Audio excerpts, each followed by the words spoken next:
Jean-Sébastien Vigion, 42 ans.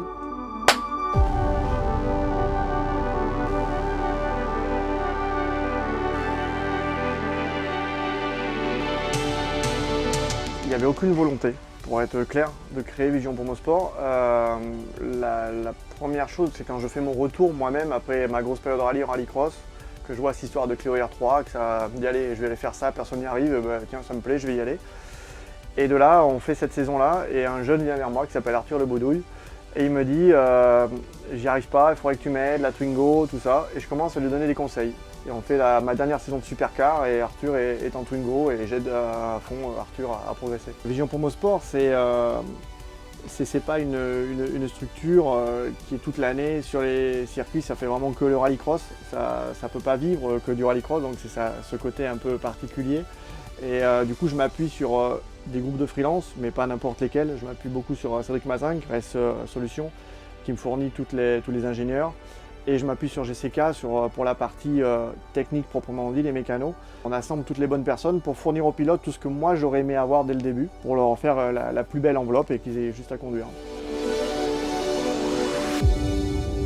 Tom et Mathieu ont été deux pages blanches qui sont arrivés. Alors Tom avait un passif de conduite automobile, mais pas de sport automobile. Et Mathieu était une feuille blanche complète. Donc c'est un gros travail. On est parti vraiment de rien pour arriver à ce qu'ils arrivent aujourd'hui. Cette relation que j'ai créée avec Arthur, qu'on a créée avec Tom, que j'ai avec les frères, on discute beaucoup tout le temps, toute la semaine.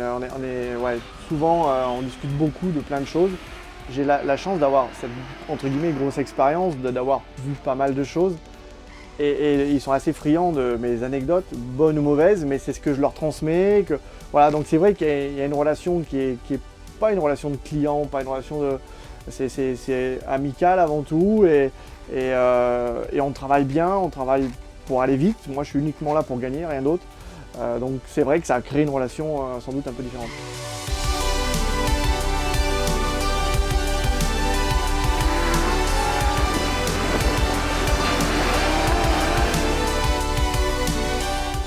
Quand ils arrivent là, c'est pour faire du rallycross. À partir du vendredi, on fait que du rallycross. On fait nos cams, on fait tout ça. Ils n'ont pas spécialement de pression d'être à la maison. C'est le premier rendez-vous où ils vont avoir leur famille voilà, qui va être là parce qu'ils ont fait tout le début de saison que tous les deux. Mais ils sont assez décontractés avec tout ça. Elle a envie de bien faire forcément. Mais Mathieu a envie d'aller jouer devant vraiment pour aller chercher le championnat. Et Thomas c'est l'homme des one-shots, donc lui c'est un one-shot permanent.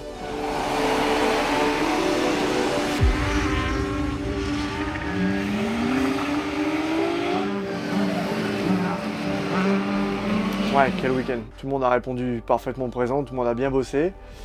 Et puis c'est magique, on est en première ligne ici à l'OAC, on met les deux voitures en première ligne, Mathieu P1 et Thomas P2, après un week-end super bien construit, bien amené, vraiment top.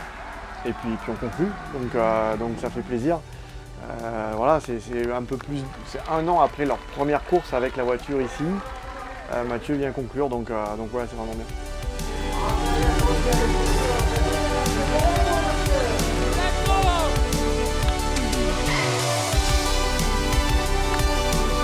Gagner, c'est important, ça amène une certaine confiance. Bien sûr, il faut que Thomas y en gagne une aussi, hein. C'est le jeu.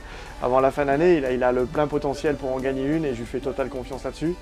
Et puis il y a un objectif de championnat, forcément, on est loin sans être loin, c'est pas fini, voilà. Donc objectif, continuer de se rapprocher de Christophe Saunois devant, qui a lui beaucoup d'expérience, mais si je peux amener moi toute mon expérience pour les amener eux à performer, on va le faire. Donc ouais, double objectif, victoire de Thomas, mais je pense que Mathieu peut aussi continuer et puis jouer le titre.